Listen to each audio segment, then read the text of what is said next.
Bonjour à tous et bienvenue sur Maroc 24. En ce 24 mars 2025, le président algérien Abdelmadjid Tebboune s'est enfin résolu à commenter les récentes visites de hautes figures françaises aux provinces du Sud. Dans un discours aux allures d'huile tiède, le chef de l'État algérien a tenté de jouer la carte de l'apaisement.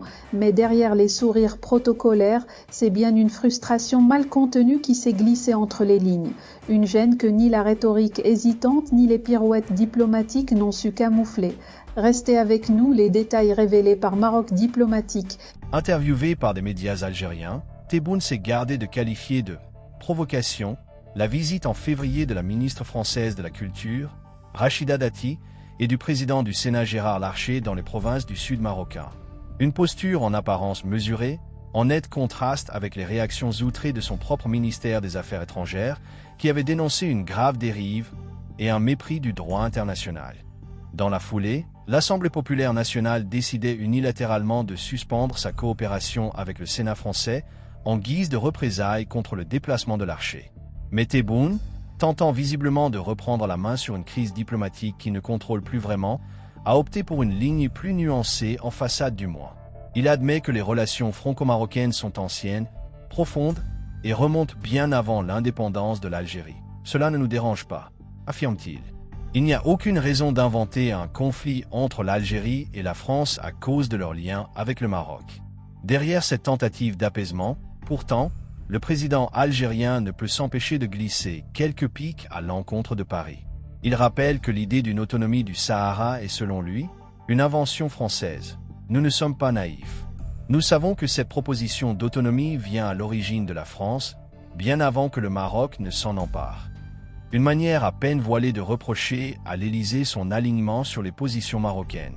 Et Tebboune d'aller plus loin, accusant Paris de s'écarter des principes du droit international et de troubler la neutralité onusienne. Ce parti pris flagrant ne nous dérange pas seulement, il dérange aussi les Nations Unies et le droit international.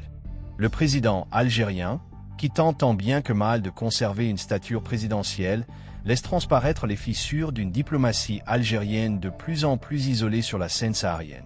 Sous couvert de modération, Tebboune exprime en réalité une profonde frustration.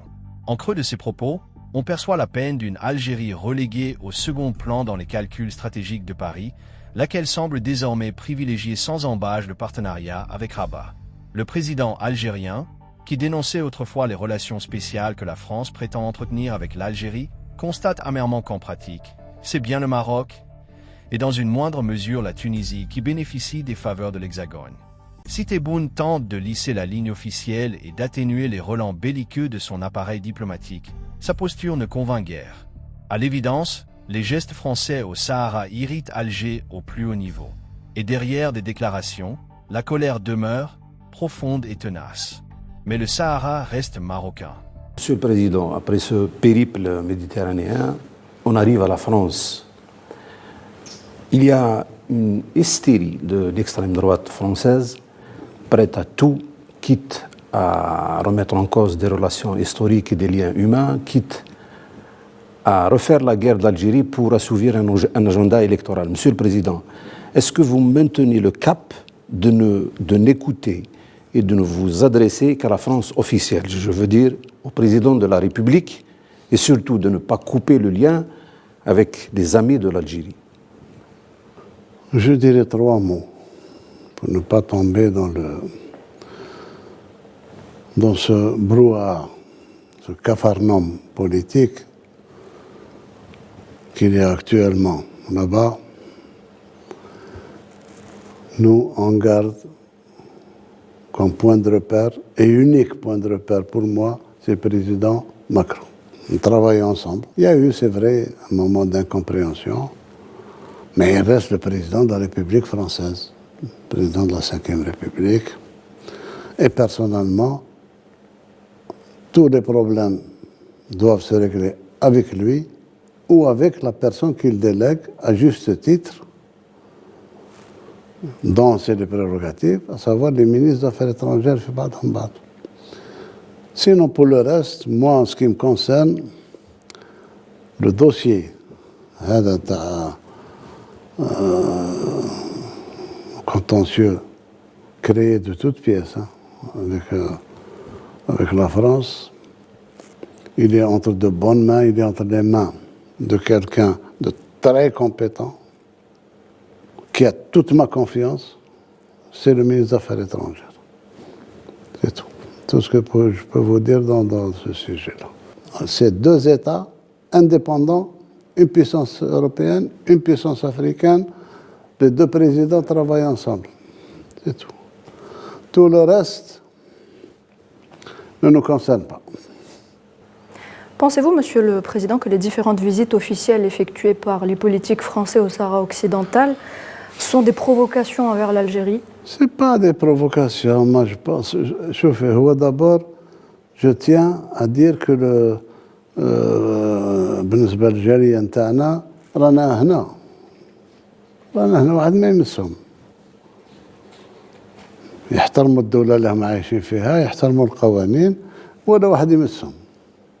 Et le président français lui-même, Macron, l'a dit qu'il respecte ceux qui vivent là-bas dans la paix, dans la sérénité, dans le truc. تبقى دروك السؤال تاعك تاع visite au Sahara occidental. Le jour où je comprendrai, je vous expliquerai.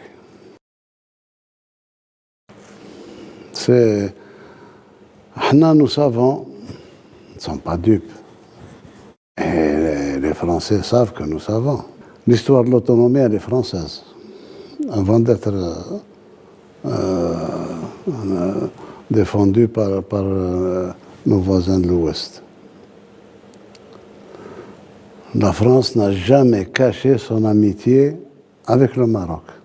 Et ça ne nous dérangeait pas du tout. Et jusqu'à présent, ça ne nous dérange pas du tout, contrairement à tout ce qui se dit. On ne considère pas que ça se fait au détriment de ceci ou de cela. C'est deux relations verticales. La France et le Maroc, même avant notre indépendance, s'entendaient très bien. Et jusqu'à présent. Grand bien leur face. Et ça ne nous dérange pas, et nous ne réclamons pas d'un contentieux quelconque contre les deux pays. Qu'à faire ça de manière aussi ostentatoire, ça pose problème. On sait que dans le dossier du Sahara occidental, la France a toujours été du côté du Maroc. Ça, ils l'ont toujours dit, ils l'ont toujours fait. Mais pourquoi des visites aussi, de manière aussi... Ça dérange la légalité internationale, ça dérange l'ONU, dont la France est membre permanent du Conseil de sécurité, et le dossier est toujours entre les mains de l'ONU. C'est tout. Pour rester informé, je vous invite à regarder les vidéos Maroc 24 qui s'affichent sur votre écran.